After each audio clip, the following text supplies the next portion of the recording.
Look at the industrial and philanthropic foundations of modern India, and you will repeatedly find the footprint of a single, remarkably small demographic, the Parsis. This historical street view captures the early integration and bustling enterprise that defined them. Physicist Homi Bhabha engineered the scientific frameworks that underpinned India's industrial rise. This split-screen chart illustrates a severe paradox.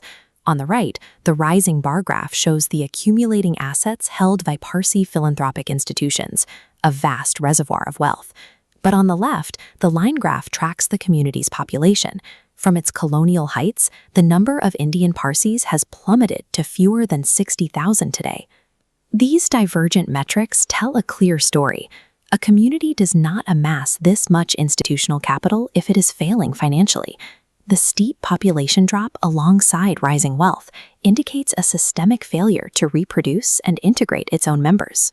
If the birth rates and exclusion policies driving this downward curve remain unchanged, the math leaves no room for debate. Within a few generations, the Indian Parsi community will face total demographic extinction. The community is effectively starving while sitting on a mountain of resources, paralyzed by an internal inability to carry its legacy forward.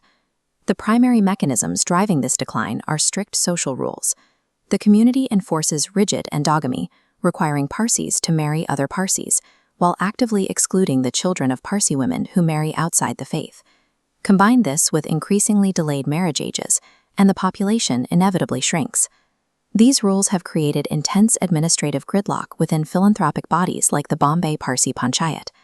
Modern realities are constantly colliding with orthodox frameworks, as seen in ongoing debates over access to traditional spaces like the Tower of Silence, shown here. Breaking this gridlock requires navigating past centuries of acquired cultural tradition and returning to the religion's source code. The blueprint for resolving this modern bottleneck was written roughly 3,700 years ago. It is found in Zarathustra's Vohukhshthra Gatha, specifically Yasna 51, seen here in this translation. Zarathustra designed these hymns as a highly structured, applied philosophical system to govern human society. By deconstructing Yasna 51 from its first principles, we can map out the Zoroastrian concept of Kshatriya Virya, or beneficent authority, and apply it directly to today's institutional paralysis. According to the Gathas, authority is never granted arbitrarily. It has to be built. As this diagram shows, the foundation requires two axioms, Asha and Vohumana. Asha represents strict adherence to universal truth, righteousness, and the natural order of existence. Vohumana is the good mind. It requires individuals and institutions to assess reality rationally, objectively, and with absolute intellectual honesty. Once truth is rationally understood, the structure adds a second layer, Spenta Armiti. Spenta Armiti translates to progressive action or embodied truth. It is an operational mandate dictating that institutions must act compassionately on the facts uncovered by the good mind. This means static preservation is inherently un-Zoroastrian. As visualized by water dynamically routing through a shifting canyon, the system must adapt to new environmental realities. In the Gothic framework, a trust or ruling body cannot rely on dogma. Its actions are only legitimate if they are logically deduced and progressively applied to the actual conditions of the material world. Only when those three layers are active can the capstone lock into place. This is Kshatriya Virya, meaning just rule or beneficent authority. Kshatriya Virya establishes that power is only justified when it serves the community. It explicitly rejects the hoarding of resources, personal greed, or dogmatic exclusion. To understand exactly how this authority should operate, we look to the Ahuna Virya, or Yatha Ahu prayer, which serves as the operational manual for this capstone. It points to the Trigubhyo, meaning the oppressed or vulnerable. It then introduces the Vastarame, meaning the rehabilitator who restores. The link between these words forms a clear directive. The explicit mandate of any chosen leader is to act as the rehabilitator for those who are vulnerable. If an institution uses its vast resources to exclude people rather than restore them, it is acting in direct violation of this foundational text, stripping away its own theological legitimacy. we can test the current practice of excluding the children of Parsi women married outside the faith against this exact framework.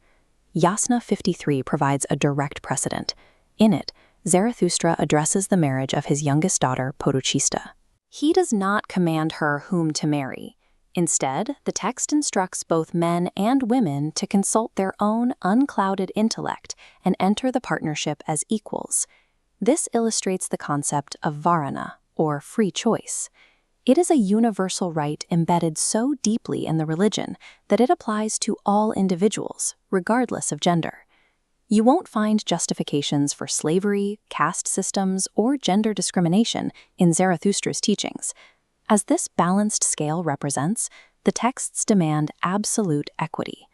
In this system, a person's standing is determined entirely by their righteous deeds, their commitment to asha, rather than their birthright or gender.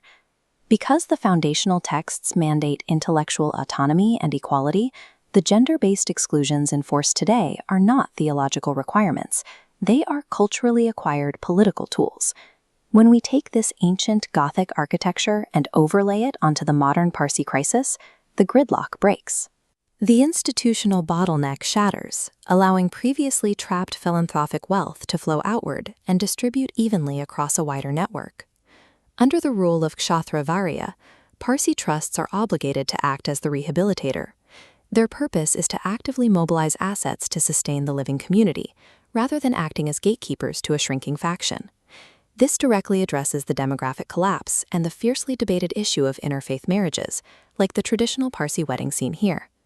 The requirement for compassionate action, spenta armiti, combined with the equality mandate of Yasna 53, provides a clear theological directive.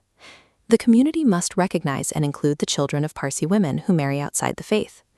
Recognizing these children directly mitigates the sharp population decline, and it does so by strictly adhering to the religion's original tenets, not by abandoning them. The ancient blueprint of Kshatriya Varya provides the mechanism to convert stagnant wealth and shrinking demographics into the resources needed for community revival. What emerges is a striking alignment.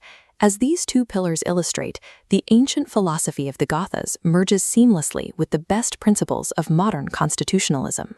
Zarathustra's foundational texts demand gender equality and human rights as internal requirements of the faith.